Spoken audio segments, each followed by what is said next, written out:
कक्षा 10वीं की स्टूडेंट फाइनली आपका विषय यहाँ पर गणित का मैथमेटिक्स का हाई स्कूल परीक्षा हाई स्कूल एग्जामिनेशन 2026 का पेपर लेके आ चुके हैं। आप लोग बहुत सारे यहाँ पर कमेंट रहे थे कि विषय गणित का पेपर लाओ, तो फाइनली आपका पेपर आ चुका है।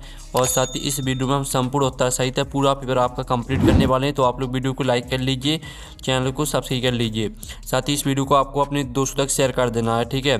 तो आप यहाँ पर देख लीजिए हाई स्कूल परीक्षा हाई स्कूल एग्जामिनेशन मुख्य मेन वर्ष ईयर 2026 गणित विषय का आपका पेपर है। हिंदी इंग्लिश वर्जन दोनों में आपका पेपर रहेगा। टोटल क्वेश्चन आपके 23 रहेंगे। टाइम 3 घंटे रहेगा। मैक्सिमम मार्क्स 75 नंबर का रहने वाला है। साथ ही आपके निर्देश आते हैं तो आप यहाँ पर निर्देश पढ़ लीजिएगा। सही प्रश्न अनिवार्य है। फिर दूसरा आता प्रश्न क्रमांक 1 से 5 तक वस्तु इस प्रकार के प्रश्न, ठीक है। तो चलिए आपका जो विषय गणित का पेपर है वो हम यहाँ पर देख लेते हैं। तो सबसे पहले तो आपके यहाँ पर आते हैं सही विकल्प का चयन करके लिखिए, जो कि आपके 6 नंबर के रहने वाले हैं। तो आपको यहाँ पर ध्यान से देखना है। 96 और 404 का SCF होगा। तो आपका आ आता 120, बा आता 4 और सा आता 10 और दा आता 3। तो 96 और 404 का SCF आपका यहाँ पर 4 रहेगा। 12 राइट आंसर हो जाएगा। फिर दूसरा आता द्विघात बहुपद ax की घात 2 प्लस bx प्लस c के शून्यों का एक फल होता है। तो आपका आ आता -b/a और बा आता b/a और सा आता c/a और दा आता -c/a। तो जो आपका शून्यों का एक फल रहेगा वो आपके यहाँ पर हो जाएगा -b/a। राइट आंसर रहेगा। फिर आपका तीसरा आता है निम्नलिखित में से दो चरों में रैखिक समीकरण है। तो आपको यहाँ पर दो चरों में रैखिक समीकरण बताना है, ठीक है। तो आपका रैखिक का मतलब होता है समीकरण में घात नहीं होनी चाहिए, ठीक है। इसमें भी आपका जो पहला वाला समीकरण दिया गया है इसमें 2 की घात है, इसमें भी आपकी 2 की घात है, इसमें भी 2 की घात है। लेकिन जो आपका दाँत दिया गया 5x + 6y = 7, इसमें आपके यहाँ पर 2 चर भी हैं लेकिन आपका रैखिक भी है क्योंकि इसमें कोई घात नहीं है। तो आपका दा राइट आंसर हो जाएगा। अब चलिए आपका चौथा आता है समांतर श्रेणी AP 10 7 4 का 30वां पद। तो जो आपके यहाँ पर समांतर श्रेणी दी गई 10 7 4 का आपको 30वां पद बताना है। तो आपका आ आता 97, बा आता 77 और सा आता -77 और दा आता -87। तो जो आपका 30वां पद रहेगा वो आपका -77 हो जाएगा। फिर आपके यहाँ पर देख लेते हैं 5वां, किसी बिंदु की y अक्ष से दूरी कहलाती है। तो किसी बिंदु की y अक्ष से दूरी आपके यहाँ पर भुज कहलाती है। फिर आपके यहाँ पर 6वां आता है वृत्त के किसी एक बिंदु पर कितनी स्पर्श रेखाएं हो सकती हैं। तो आपका आता 1, बा आता 2, सा आता आपका अनंत और दा आता 0। तो वृत्त के किसी बिंदु पर किसी एक बिंदु पर कितनी स्पर्श रेखाएं हो सकती हैं। तो इसका आंसर आपका 1 हो जाएगा। साथ ही यहाँ पर इंग्लिश मीडियम के स्टूडेंट भी यहाँ पर देख सकते हैं, ठीक है। तो इंग्लिश मीडियम के स्टूडेंट भी देख लीजिए। अब चलिए आपका आता रिक्त स्थानों की पूर्ति कीजिए, जो कि 6 नंबर के आपके रहेंगे। तो पहला था एक द्विघात समीकरण ax की घात 2 प्लस bx प्लस c = 0 में कोई वास्तविक मूल नहीं है। तो यदि d ... 0 हो तो d, ठीक है, 0 बड़ा है d से। तो आपका यहाँ पर इस तरह से आपको चिन्ह लगाना है। फिर आपका दूसरा आता सभी वर्ग दोनों होते हैं। तो सभी वर्ग आपके क्या होते हैं, समरूप, ठीक है। सभी वर्ग आपके समरूप होते हैं। और जो आपके यहाँ पर दिया गया है sin² theta plus cos² theta का मान दोनों होता है। तो sin² theta plus cos² theta का मान आपका यहाँ पर 1 होता है। और जो आपका चौथा आता है किसी असंभव घटना की प्रायिकता दोनों होती है।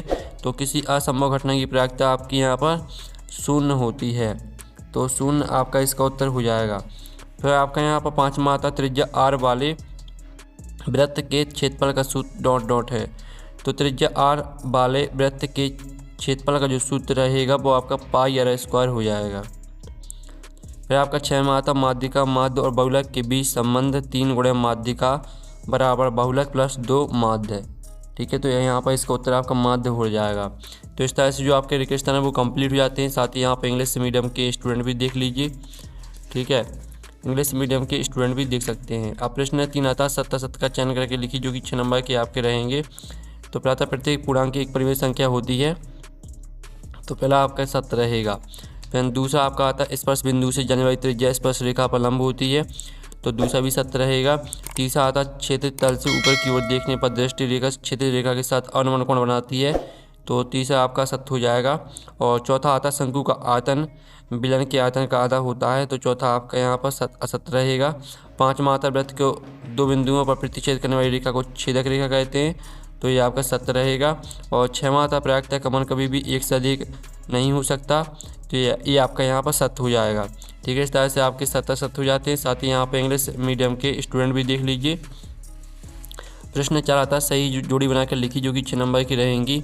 स्तंभ आ और बा में आपकी सही जोड़ी दी गई है। पहली आती साइन स्क्वायर ए प्लस कॉस स्क्वायर ए, तो इसको आपको 1 से मैच कर देना है। और दूसरी आती tan 90 डिग्री माइनस ए, तो इसको आपको कॉट ए से मैच कर देना है, ठीक है। फिर जो तीसरी आती 5 सेक स्क्वायर ए माइनस 5 tan स्क्वायर ए, तो इसको आपको मैच कर देना 5 से। और जो आपकी आती घनाभ का आयतन, तो इसको मैच कर देना L into B into S से, ये आपकी चौथी हो जाएगी। 5वीं आती वर्ग का क्षेत्रफल, तो इसको आपको ए स्क्वायर से मैच कर देना है। और जो 6वीं आती P E plus P E का मान क्या होगा, तो P E plus P E का मान आपका 1 रहेगा। इस तरह से आपकी सही जोड़ी कंप्लीट हो जाती हैं। यहाँ पर इंग्लिश मीडियम के स्टूडेंट भी देख सकते हैं। अब प्रश्न 5 आता है एक शब्द वाक्य में उत्तर दीजिए जो कि आपकी 6 नंबर के रहेंगे। द्विघात समीकरण का मानक रूप आपको लिखना है। तो द्विघात समीकरण का मानक रूप होता है आपका 1, ठीक है, a x square plus b x plus c बराबर 0। और जो आपका यहाँ पर दिया गया दूसरा उन्नयन कोण की परिभाषा लिखिए। तो चलिए हम यहाँ पर उन्नयन कोण की आपकी परिभाषा देख लेते हैं। तो उन्नयन कोण की परिभाषा आपकी हो जाएगी, जब प्रेक्षक नीचे से ऊपर की वस्तु को देखता है तो दृष्टि रेखा और क्षैतिज रेखा के बीच का कोण उन्नयन कोण कहलाता है आपका। अब चलिए आपके यहाँ पर तीसरा आता है वृत्त की छेदक रेखा किसे कहते हैं। तो इसका उत्तर रहेगा वृत्त की छेदक रेखा वह रेखा है जो वृत्त को दो भिन्न बिंदुओं पर प्रतिच्छेद करती है। फिर आपका आता है गोले का आयतन का सूत्र लिखिए। तो गोले का आयतन का जो सूत्र होता है वो होता है 4/3 पाई r की घात 3, ठीक है, ये आपका सूत्र दिया गया है। फिर आपका 5वां आता है 1 2 3 4 5 का समांतर माध्य क्या होगा। तो 1 2 3 4 5 का जो समांतर माध्य रहेगा वो आपका 3 रहेगा। फिर आपका आता है निश्चित घटना की प्रायिकता कितनी होती है। तो निश्चित घटना की प्रायिकता हमेशा 1 होती है, ठीक है, देख लीजिए निश्चित घटना की प्रायिकता 1। ये आपके यहाँ पर दिए गए एक शब्द वाक्य में उत्तर के आंसर, तो इनका स्क्रीनशॉट आप ले लीजिए। अब चलिए आपके यहाँ पर देख लेते हैं इंग्लिश मीडियम के स्टूडेंट देख लीजिए। प्रश्न 6 आता है एक चलस के आवाज गुणनखंडों के गुणनफल के रूप में व्यक्त कीजिए। तो चलिए हम 6वें का आंसर देख लीजिए। आपके यहाँ पर 140 के आपके गुणनखंड दिए गए हैं, ठीक है, तो इनका स्क्रीनशॉट आप ले लीजिए। अब चलिए आपके 6वें का यहाँ पर अथवा देख लेते हैं।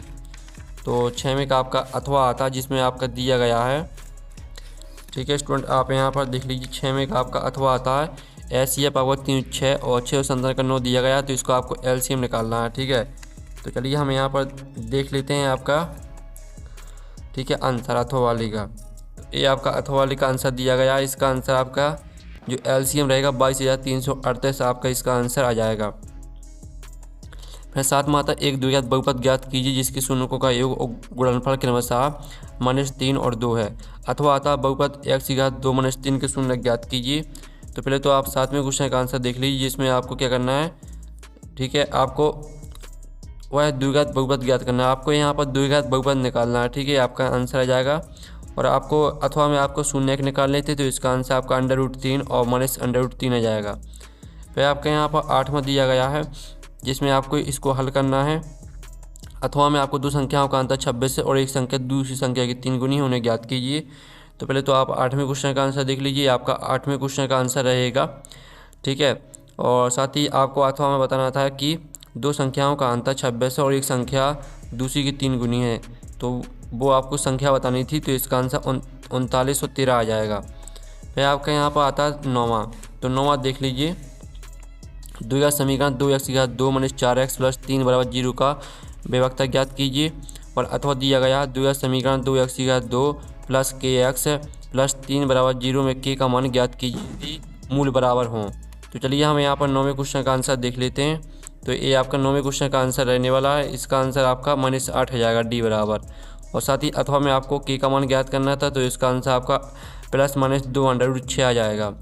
फिर आपका यहाँ पर देख लेते हैं 10वां। सामान्यतः श्रेणी 2 7 12 का 10वां पद ज्ञात करना है।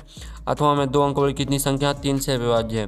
तो पहले तो आप यहाँ पर देख लीजिए, आपको 10वां पद निकालना है, तो इसका आंसर 47 आ जाएगा। और 2 अंकों वाली कितनी संख्या 3 से विभाज्य, तो इसका आंसर आपका n = 30 आ जाएगा।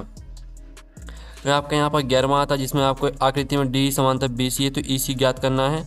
और साथ ही अथवा वाला प्रश्न भी हम यहाँ पर देख लेते हैं। अथवा वाला प्रश्न दिया गया है, ठीक है, क्या सभी समद्विबाहु त्रिभुज समरूप होते हैं, कारण सहित बताइए। तो चलिए इसका उत्तर भी हम यहाँ पर देख लेते हैं।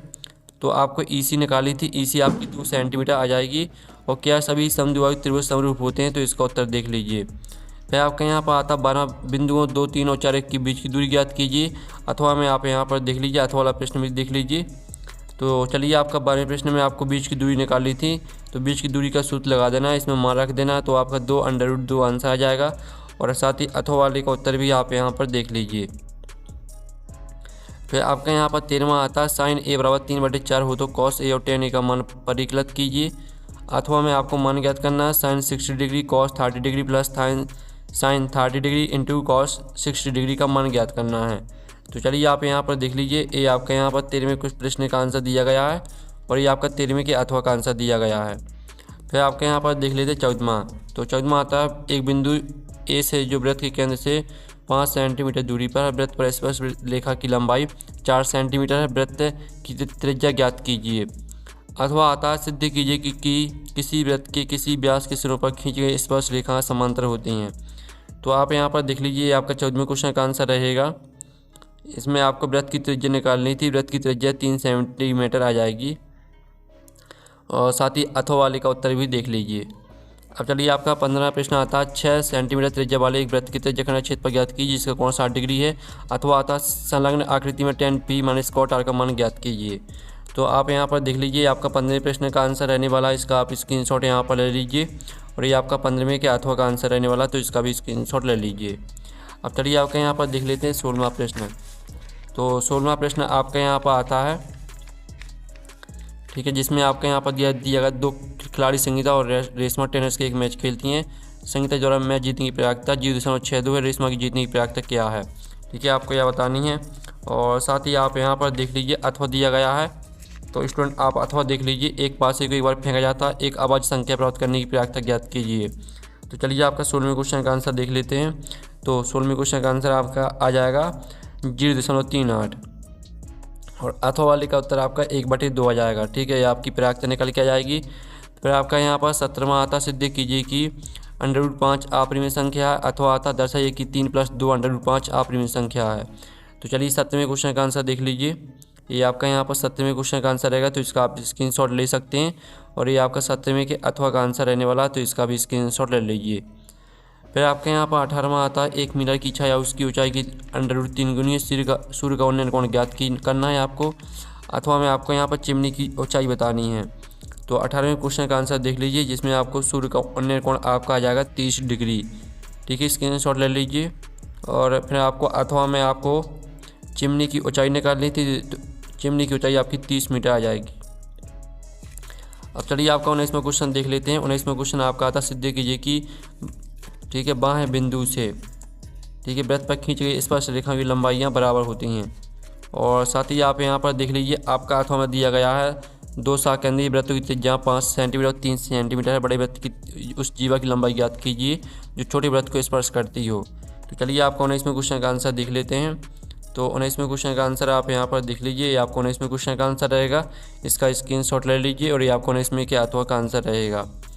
अब चलिए, आपका 20वां आता है रेखीय समीकरण युग्मों को प्रतिस्थापन विधि से हल करना है। अथवा में आपको विलोपन विधि से हल करना है।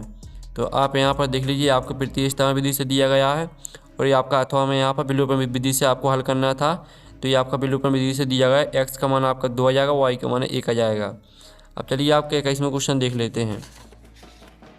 तो 21वां क्वेश्चन आपका यहाँ पर दिया गया है, ठीक है, जिसमें देख लीजिए, एक खिलौना 3.5 सेंटीमीटर, ठीक है, त्रिज्या वाले एक शंकु के आकार का है जो उसी त्रिज्या वाले एक अर्धगोले पर अध्यारोपित है। खिलौने की कुल ऊंचाई 15.5 सेंटीमीटर। खिलौने के कुल पृष्ठीय क्षेत्र पर ज्ञात कीजिए। अथवा में आपको यहाँ पर ठोस का आयतन के पदों में ज्ञात करना है। तो चलिए, आप 21वें क्वेश्चन का आंसर देख लीजिए, आपके 21वें क्वेश्चन का आंसर रहेगा और ये आपका 21वें के अथवा का आंसर रहेगा।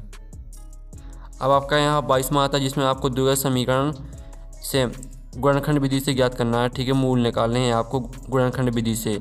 अथवा में आपको 2 ऐसे क्रमागत विषम धनात्मक पूर्णांक ज्ञात कीजिए जिनके वर्गों का योग 290 हो। तो आप यहाँ पर देख लीजिए, ये आपका 22वें क्वेश्चन का आंसर रहने वाला है। इसके मूल आपके 5 और -2 आ जाएंगे और अथवा वाले का आंसर आपका 11 और 13 आ जाएगा। अब चलिए, आपके यहाँ पर देख लेते 23वां प्रश्न। 23वां प्रश्न आता, किसी फैक्ट्री के 50 श्रमिकों की दैनिक मजदूरी के निम्नलिखित बंटन पर विचार कीजिए। एक उपयुक्त विधि का प्रयोग करते हुए इस फैक्ट्री के श्रमिकों की माध्य दैनिक मजदूरी ज्ञात करना है, ठीक है, माध्य निकालना है आपको। तो ये आपका माध्य किस तरह से निकालना आप देख लीजिए। आपका यहाँ पर 23वें क्वेश्चन का आंसर रहेगा, तो इसका आप स्क्रीनशॉट ले लीजिए।